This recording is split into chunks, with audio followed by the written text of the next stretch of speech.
So good morning to all of you. In my last video, we have started this numerical and we have drawn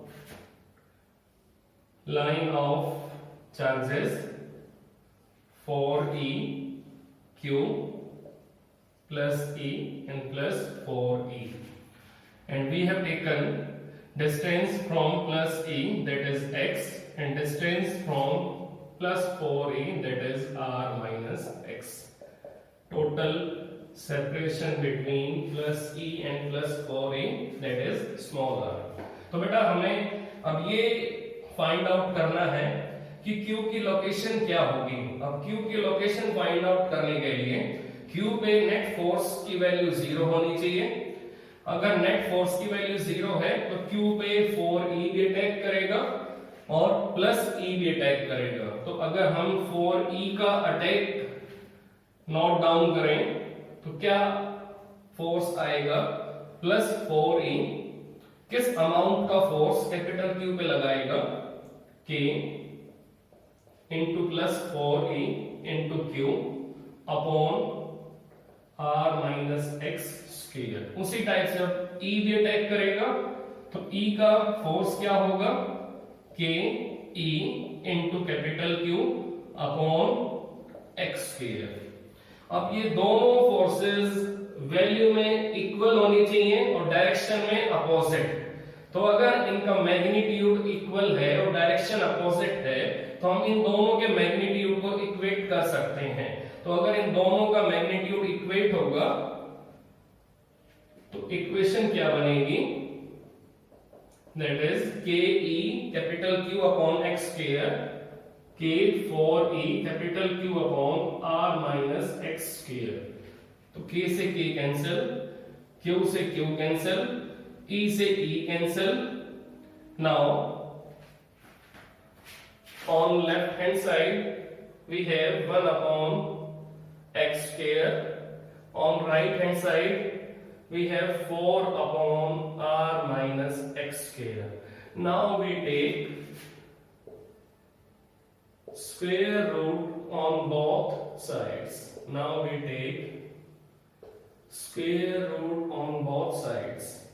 Now fraction becomes 1 by x, it is 2 upon r minus x. Now after taking cross multiplication, what we will have, 2x equal to r minus x. Now 3x equal to r and x equal to r by 3. It means capital Q plus E से कितना away हमें रखना है, that is r by 3 and remaining distance is 2r by 3. It means अब हमारे पास capital Q की location आ चुकी है and that is r by 3 from plus E and 2r by 3 from plus 4E. r by 3 from plus E and 2r by 3 from plus 4E. Now next what we are going to find out, next we have to find out value of capital Q. अब capital Q की value क्या होगी, ये किस value का होगा, हमें इसकी लोकेशन तो मालूम चल चुकी है अभी। अब हमें क्या निकालना है, इसकी वैल्यू। अब वैल्यू के लिए हमें किसी भी एक कॉर्नर पे नेट फोर्स 0 प्रूव करना है। So we have to consider one corner of line of charges and then on that corner net force must be 0, क्योंकि पहले ही क्वेश्चन में आपको बोला गया है कि तीनों चार्जेस किस में होने चाहिए, इक्विलिब्रियम में। जब अगर तीनों चार्जेस आपके इक्विलिब्रियम में होंगे तो बेटा इस पे भी नेट फोर्स की वैल्यू क्या होगी, 0, कैपिटल Q पे भी क्या होगी 0 और प्लस 4E पे भी क्या होगी 0। तो अब आप किसी भी एक कॉर्नर पे नेट फोर्स 0 कंसीडर करोगे। अब ये आपकी चॉइस है कि आप किसको लोगे, plus E you can take, plus 4E you can take, so it's your choice. Now let us consider plus E. Now plus E, here we have Q and here we have 4e. अब हमें ये मालूम होना चाहिए कि plus e पे कौन कौन अटैक करेगा। प्लस e पे एक तो अटैक करेगा कैपिटल Q और एक अटैक करेगा 4e। अब इनका अटैक किस डायरेक्शन में होगा, अब हम यहां पर डायरेक्शन ही निकालेंगे। अब चेक करते हैं कि plus e and plus 4e दोनों पॉजिटिव है, plus e and plus 4e। तो प्लस 4e यहां पर अटैक कैसा करेगा, रिपल्सिव करेगा या अट्रैक्टिव करेगा। दोनों चार्जेस आपके कैसे हैं, सेम साइन के हैं, तो प्लस 4e प्लस e को रिपेल करेगा या अट्रैक्ट करेगा। Like charges always repel each other, it means plus 4e यहां पर फोर्स कैसा बनाएगा, that is outward. So force on plus E due to plus 4E will be repulsive, that is F1, that is repulsive, that is F1। अब अगर मैं Q को positive लूंगा तो कैपिटल Q भी प्लस E को रिपेल करेगा। तो अगर कैपिटल Q प्लस E को रिपेल करेगा तो दोनों फोर्सेस आपके एक ही डायरेक्शन में आ जाएंगे। और अगर दोनों फोर्सेस आपके एक ही डायरेक्शन में होंगे तो दोनों का सम कभी भी जीरो नहीं आएगा। तो अब मुझे ये बताओ कि कैपिटल Q का साइन क्या हो सकता है, what would be the sign of capital Q। अगर मैं इसका साइन लेता हूं पॉजिटिव तो ये भी अटैक करेगा इसके ऊपर और ये भी इसको पुश करेगा, और अगर ये इसको पुश करेगा तो फोर्स कैसा होगा, रिपल्सिव होगा। क्यों, ये भी पॉजिटिव ये भी positive, and you know that like charges always repel each other. तो अगर ये दोनों प्लस E को रिपेल करेंगे तो प्लस E कभी भी इक्विलिब्रियम में नहीं आएगा। तो अगर E को इक्विलिब्रियम में लाना है तो दोनों फोर्सेस कैसे होने चाहिए, इक्वल एंड अपोजिट। तो हमारे पास अब और कोई ऑप्शन नहीं बचा है, एक ही ऑप्शन बचा है, that is Q must be negative. तो अगर Q नेगेटिव होगा तो कैपिटल Q प्लस E को अट्रैक्ट करेगा। तो यहां पर कैपिटल Q का प्लस E पे अटैक कैसा होगा, अट्रैक्टिव होगा। तो plus Q capital Q plus E को अपनी तरफ पुल करेगा। It means that force is attractive in nature and that force is repulsive in nature. For condition of equilibrium, two forces must be equal and opposite. दोनों का magnitude same होना चाहिए और दोनों की डायरेक्शन अपोजिट होनी चाहिए। तो अगर दोनों का मैग्नीट्यूड सेम है तो सबसे पहले वैल्यू लिखेंगे F1 की। तो F1 की वैल्यू क्या आएगी, F1 due to 4E. Now tell me separation between plus E and plus 4E, that is R. Now it is K E 4E upon R square. Then after F2 force between plus E and capital Q, that is K E capital Q upon, now you can check separation between plus E and plus capital Q or minus Q, that is minus capital Q. Now separation between plus E and minus capital Q, that is R by 3. R by 3. This is R by 3 and that is 2R by 3. Now these two forces are equal and opposite. It means we can equate their magnitude. Then after what we will have, अगर हम इन दोनों का magnitude equate करेंगे तो क्या answer आएगा, K into E into 4E upon R square equal to K into E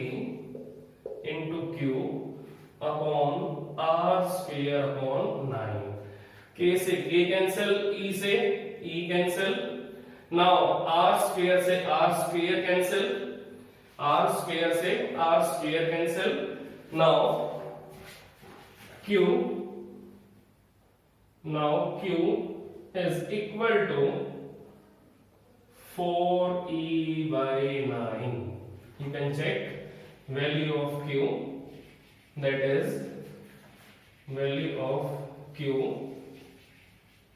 you can take value of Q 4E by 9. ये 9 इधर से टॉप मोस्ट पोजीशन पे आ जाएगा और फिर हम यहां से कैपिटल Q निकालेंगे तो 9 यहां अपॉन में आ जाएगा, तो Q की वैल्यू क्या आएगी 4E upon 9. Now tell me 3 outcomes of this numerical.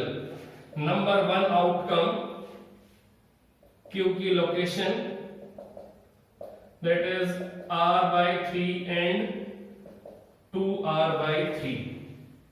Then Q का sign that is negative.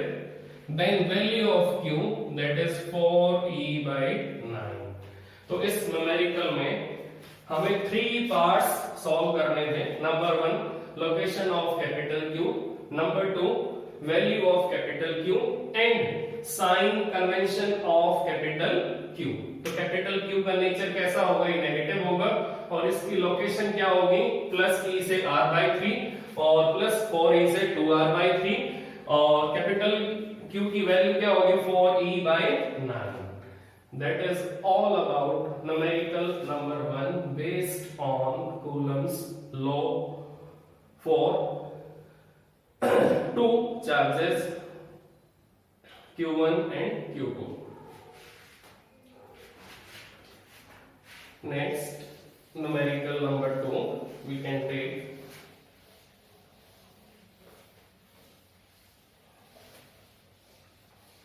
next numerical we can take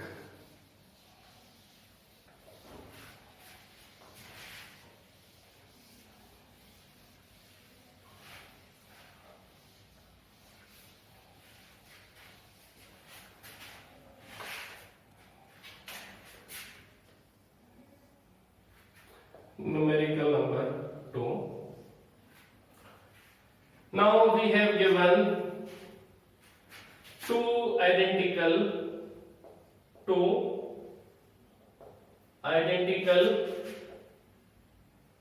charged metallic spheres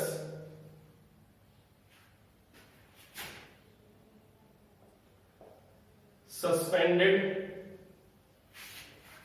by two insulating threads, suspended by two insulating threads in air from common point of suspension.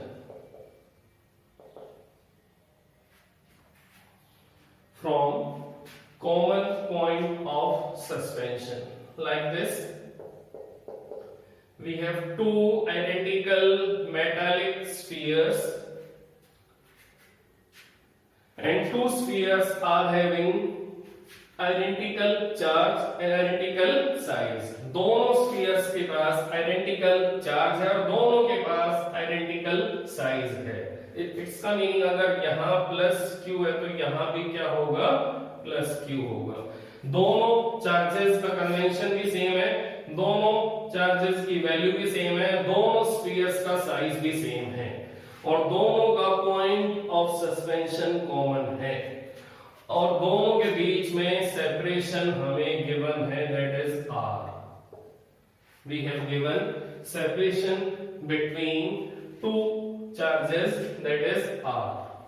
हमें separation भी given है R. हमें thread की length given है L. दोनों thread आपकी insulation में हैं, दोनों इंसुलेटिंग हैं. Now two identical metallic charged spheres are suspended from the common point of suspension in air. अब ये दोनों थ्रेड्स आपके किस एंगल पे स्टेबल हैं? That is theta. Now angle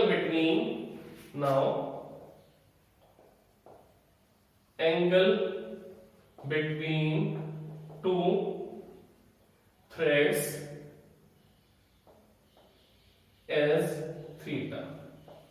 दोनों थ्रेड्स के बीच में एंगल थीटा है. इसका मीनिंग दोनों थ्रेड्स आपके थीटा एंगल से एक दूसरे से अवे हैं. इसका मीनिंग अब ये प्लस क्यू और ये प्लस क्यू दोनों एक दूसरे के ऊपर कौन सा फोर्स बनाएंगे? अट्रैक्टिव और रिपल्सिव. दोनों पॉजिटिव हैं तो दोनों पे फोर्स कैसा आएगा? इनवर्ड आएगा या आउटवर्ड आएगा?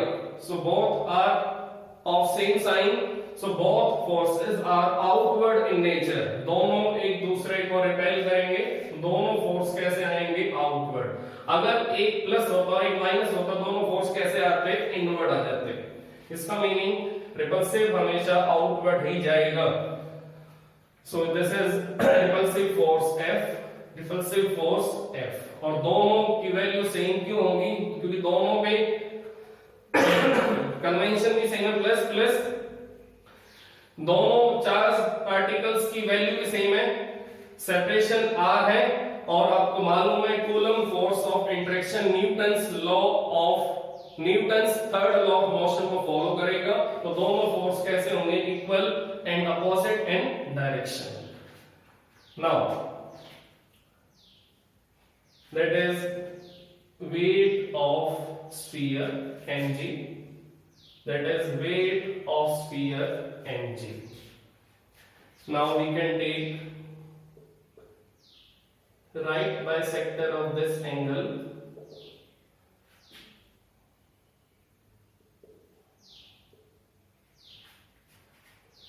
Now we have drawn complete diagram of given situation.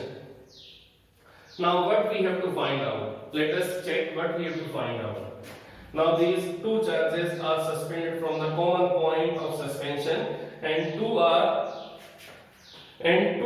are placed at a separation R from each other.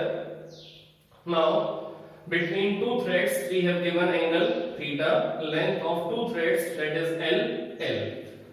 Now we take tension in thread that is T. Tension दोनों side same होगी. क्यों? Spheres आपके दोनों identical हैं, दोनों का weight same है, तो टेंशन दोनों साइड सेम आएगी. Now separate figures of individual spheres. दोनों स्फीयर्स का आपको अलग अलग फिगर बनाना है. अब अलग अलग फिगर कैसे बनाना है आप चेक करते हैं. Sphere number 2, sphere number 1. Sphere number 2 पे फोर्सेस कैसे कैसे अप्लाई हो रहे हैं? यहां टेंशन T, वेट mg, और ये रिपल्सिव फोर्स आपका F, और सिस्टम आपका रेस्ट पे है. क्वेश्चन में गिवन है two identical charged metallic spheres suspended by two insulating threads in air from common point of suspension.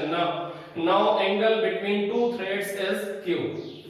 तो दोनों आपके चार्जेस सेम साइन वाले हैं, दोनों एक दूसरे को रिपेल कर रहे हैं. जब दोनों एक दूसरे को रिपेल करेंगे दोनों रेस्ट पे होंगे, तो सिस्टम इक्विलिब्रियम में होगा. अब इन तीनों फोर्सेस का सम प्लस क्यू पे नेट फोर्स क्या बनाएगा? 0. क्योंकि हमें क्वेश्चन में गिवन है कि दोनों स्फीयर्स आपके एयर में सस्पेंडेड हैं. So both are suspended in air through common point of suspension. Now both are at rest having separation small r between each other, and capital Q angle between two insulating threads. So net force will be 0. It means F plus mg plus tension, that is 0. तो इन तीनों का सम इसके ऊपर 0 आएगा। उसी type से thread number 1 पे भी, नंबर 1 स्फीयर पे भी यही सेम कंडीशन लगेगी। कैसे लगेगी कंडीशन? प्लस क्यू, यहां टेंशन T है, फोर्स F है, वेट mg है। तो यहां भी यही सेम कंडीशन रिपीट होगी। अब चेक करते हैं इस न्यूमेरिकल को हमें आगे सॉल्व कैसे करना है। नाउ टेंशन को हम रिजॉल्व कर सकते हैं। अब रिजॉल्व कैसे करेंगे टेंशन को? As we know that this angle is Q/2, this is Q/2। अगर ये एंगल आपका Q/2 है तो ये एंगल भी क्या होगा? Q/2 ही होगा। और यहां से ये टेंशन क्या आएगी? T cos Q/2, तो ये क्या आएगी? T sin Q/2। इसी टाइप से यहां चेक करते हैं, यहां ये एंगल बोलो क्या होगा? Q/2, तो ये एंगल भी क्या होगा? Q/2। तो यहां टेंशन का बोलो कंपोनेंट क्या आएगा? T cos Q/2। यहां भी चेक करो क्या आएगा? T sin Q/2।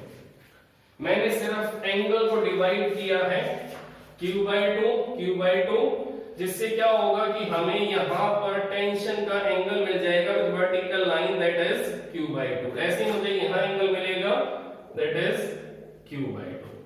तो हमें दोनों टेंशंस के एंगल मिल चुके हैं with vertical line. Now we can take components of tension in two directions, that is horizontal direction and vertical direction. Now mg, now T sin Q/2 is equal to F and T cos Q/2, that is equal to mg. Now T से T cancel, dividing equation 1 and equation 2, that is 10 Q/2, it is equal to F upon mg. 10 Q/2 equal to F upon mg. तो हम यहां से repulsive force की value find out कर सकते हैं। हम यहां से एंगल की वैल्यू भी फाइंड आउट कर सकते हैं। तो यहां तक आपका न्यूमेरिकल रिपल्सिव फोर्स की वैल्यू आपको दे सकता है, मास की वैल्यू आपको दे सकता है, दोनों स्फीयर्स का मास क्या होगा, और दोनों इंसुलेटिंग थ्रेड्स के बीच में एंगल क्या होगा, वो भी हमें यहां से मिल सकता है। इट मींस अभी तक ये न्यूमेरिकल हमें कितने टाइप्स की क्वांटिटी दे सकता है? 3 टाइप्स की। फोर्स की वैल्यू हमें मालूम चल सकती है, हमें मास की वैल्यू मालूम चल सकती है, और हमें थीटा की वैल्यू मालूम चल सकती है। इसका मीनिंग अगर हमें मास गिवन हो, हमें एंगल गिवन हो, तो हम F की वैल्यू फाइंड आउट कर लेंगे, और अगर हमें F गिवन हो, हमें थीटा गिवन हो, तो हम मास की वैल्यू फाइंड आउट कर लेंगे। अब अगर हमें F गिवन हो, हमें मास गिवन हो, तो हम थीटा की वैल्यू फाइंड आउट कर सकते हैं। Then after what will happen? Now this complete setup is placed in a liquid. Now this complete setup is placed in a liquid of dielectric constant Kd. Now this complete setup is placed in a liquid of dielectric constant Kd. अब इस पूरे system को, इस पूरे experimental setup को हमने एक liquid के अंदर डिप कर दिया है जिसका डाइलेक्ट्रिक कांस्टेंट Kd है। Now angle between two insulating threads will remain same. इन दोनों थ्रेड्स के बीच का एंगल सेम रहेगा. इसका मीनिंग मीडियम चेंज होने के बाद भी ये दोनों इंसुलेटिंग थ्रेड आपके सेम एंगल पे ही लाई करेंगे फ्रॉम ईच अदर. तो दोनों के बीच का एंगल मीडियम चेंज होने के बाद भी चेंज नहीं होगा. इट मींस यहां पर इन दोनों चार्जेस के बीच का सेपरेशन आर सेम रहेगा. It means due to change in medium there is no change in angle between two insulating threads. Now what we have to find out? We have to find out value of dielectric constant. Now find out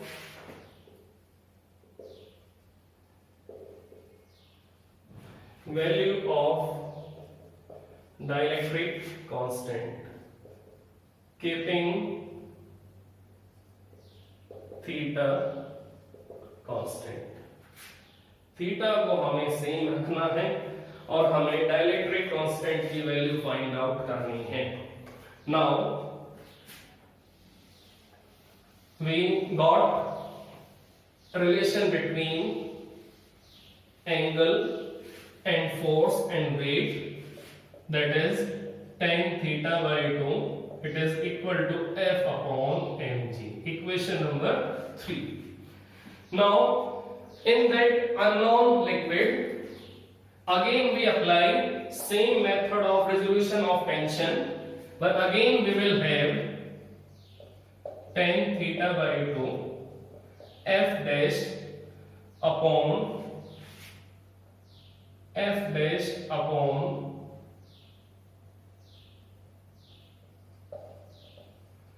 weight in liquid. Equation number 4. इसी same setup को अगर हम liquid के अंदर dip करेंगे और हम tension को अगेन सेम मेथड से रिजॉल्व करेंगे, so what we will get tan theta by 2 equal to F dash upon weight in liquid. Angle same रहेगा तो tan theta by 2 वही सेम रहेगा पहले वाला ही. Now force, you know coulomb force of interaction depends on nature of medium. अगर medium change हो तो फोर्स भी आपका चेंज हो जाएगा.